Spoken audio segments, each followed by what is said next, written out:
should I leave Middle East? Should I go to UK? Medyo mahirap talagang mag-decide.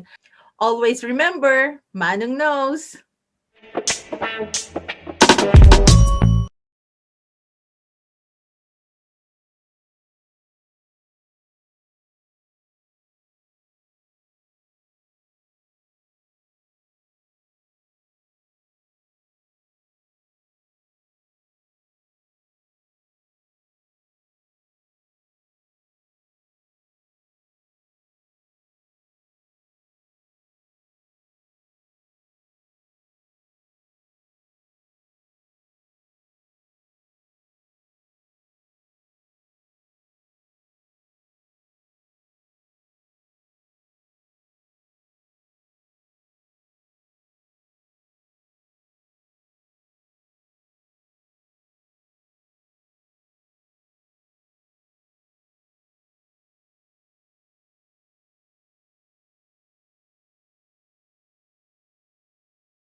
My name is Emeline, and I used to work in the Middle East for a very long time, Saudi Arabia and Dubai as well.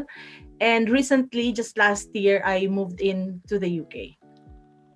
Why move to the UK? First reason ko is for security because of the opportunity dito sa UK.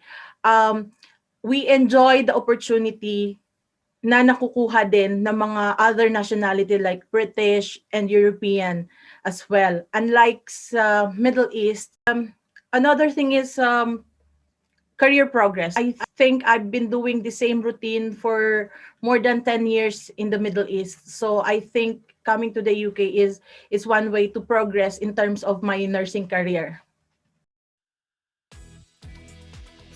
Para lalong dumami umutang sa'yo. Okay. Okay naman ang sahod sa Middle East, lalo na sa Dubai. We are given higher salary compared to when I was in Saudi. Basically, if i-compute ko or i-convert ko to pesos, it's maybe around 150,000.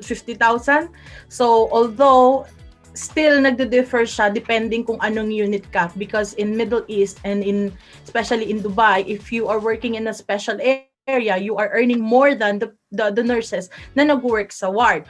Unlike dito sa UK, and I noticed na regardless what area you are working, you are given the same salary. Ang calculation ko as well is almost the same.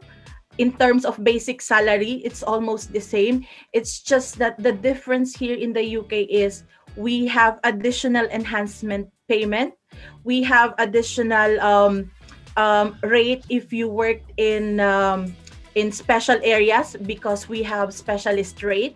And apart from that, if you wanted to work as an agency, mag-a-add pa yon sa savings mo. In the Middle East, if you are offered the salary of, let's suppose in Philippine peso, 100,000 to 150,000, you are receiving only 150,000 at the end of the month, regardless if you did extra work, regardless if you did overtime. So, medyo basic salary-wise, it's the same. But then, because of this additional enhancement, I can say, mas malaki pa rin ang kikitain mo dito sa UK. And one comment working here in the UK is, this is the place para sa mga masisipag. If you want to earn more, you need to work harder.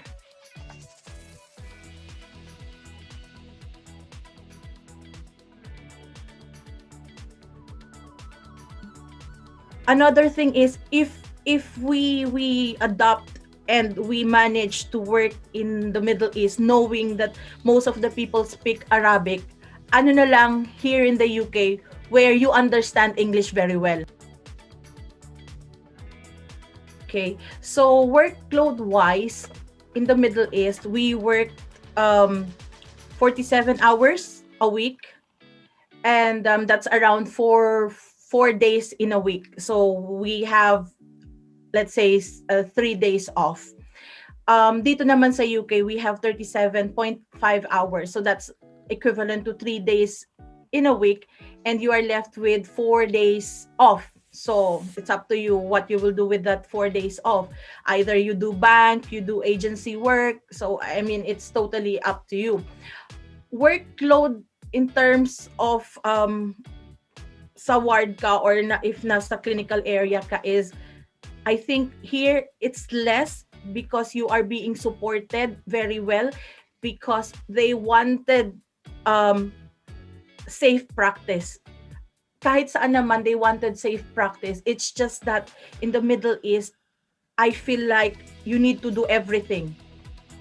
And regardless if hindi na kaya, because you need to carry out, you are forced to do things na kahit alam mong outside of your job description already. But here in the UK, if this is your job, then this is just your job. You cannot do anything apart from this or extra. Okay. In the Middle East, I worked for more than 10 years. And before I resigned and coming to the UK, I was a senior nurse already. So it took me almost 10 years to be a senior nurse in the Middle East. And I feel like here in the UK, the progression is faster, because as of the moment, right now, I'm just a year in the UK, and I have been booked for an HDU course, which is one ladder in getting band 6 maybe. So I think hindi ako aabutin ng 10 years just to progress to a senior nurse. I think mas mabilis ang progression dito. And as well, you have so many options if you want to progress your career to other areas. Let's say, for example, if you want to be a specialist nurse, you can always do some trainings, courses to have that goal. Unlike in the Middle East, from a regular nurse, you progress to a senior nurse and then to a charge nurse, and maybe you can be the manager. In Saudi, we are given free transportation, free accommodation, sometimes free food, and you get your salary full. So that's the good thing about working in Saudi. Now let's go to Dubai. So in Dubai, you are given higher salary than Saudi. It's just that you need to pay for your food, you need to pay for transportation, and you need to pay for your expensive accommodation. So at the end of the month, after paying all the bills, you are left with salary less than what you should be receiving in Saudi. So yun lang yung comparison. In the UK, you are given good salary. If you work hard, you'll earn more. And depending on where you are living, I think accommodation is less expensive compared to Dubai. Food is less expensive than Dubai. And dahil another benefit I see here in the UK is the chance to travel abroad. You are given visa easily. Of course, at this point of time, we are considering the COVID issue. But I think if everything settles, I think we will be traveling a lot here in the UK. In the UK is yung freedom. I would say in the Middle East, medyo limited ang mga galaw natin, nabing mga nurses doon. It's because when we shop, we need to go by the hospital transportation. That's in Saudi. And we stick to the rules of Saudi itself. And in Dubai, same way, they are very strict, although everybody's compliant naman. But then, because it's a Muslim country, limited din ang nagagawa mo. So, sa Saudi or sa Middle East and Dubai, if you finish 10 years, 15 years, there is the possibility that they will terminate you. So, you will end up saving and bringing the money that you have saved for that duration only. So, walang retirement benefits. Kung anong na-save mo, yun lang madadala mo. Sa Pilipinas, pag naubos mo sa Pilipinas yun ang malaking problem. But in the UK, you have pension, you have state pension, and at the same time, may retirement system din sila dito. So you will not be afraid to retire in whatever age you want to retire kasi you have benefits. And hindi lang money benefits yon, when it comes to healthcare as well. Even if you retire, you know you will be supported when it comes to your health. Unlike in Middle East, pag nag-resign ka, umuwi ka ng Pilipinas, ang bagsak mo is to spend all that savings for your health. May age limit din sa Saudi. So hindi ka pwede nang mag-work if you're 50, if you're like 50 years old already, matakot ka na at baka i-terminate ka na. Pero here, even if you are age 60, 70, makikita mong active pa rin at nagtatrabaho pa rin, and they don't discriminate people even if they are old. I don't regret working in the Middle East because kung ano ako ngayon, it's because of the experience I had in the Middle East. Kung ano yung confidence that I have right now, it's because I worked and was given the chance to work and learn and progress in the Middle East. It's just that why I decided right now to come to the UK just now, because just now nagkaroon ako ng courage to let go of my comfort zone.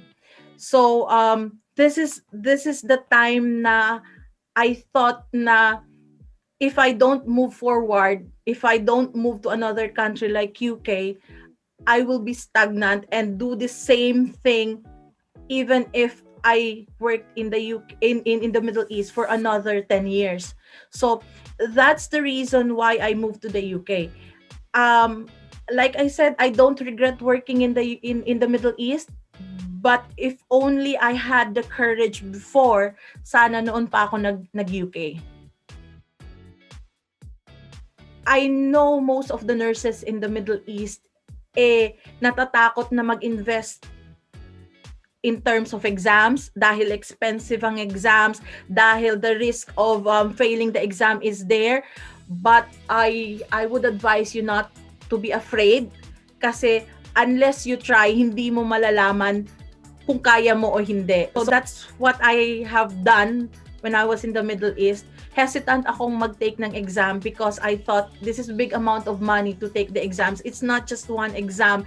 I need to take up IELTS, OET, I need to take up the CBT and all. Kailangan talaga ng investment in studying and saving for that money to pay for the exam. But then again, this is just money, but the experience and the lifelong security, if you are here in the UK already, is incomparable to the life you will be having in Saudi or in anywhere in Middle East. Always remember, Manong knows. Manong knows best, put your worries to rest when staying in the United Kingdom. Manong knows best.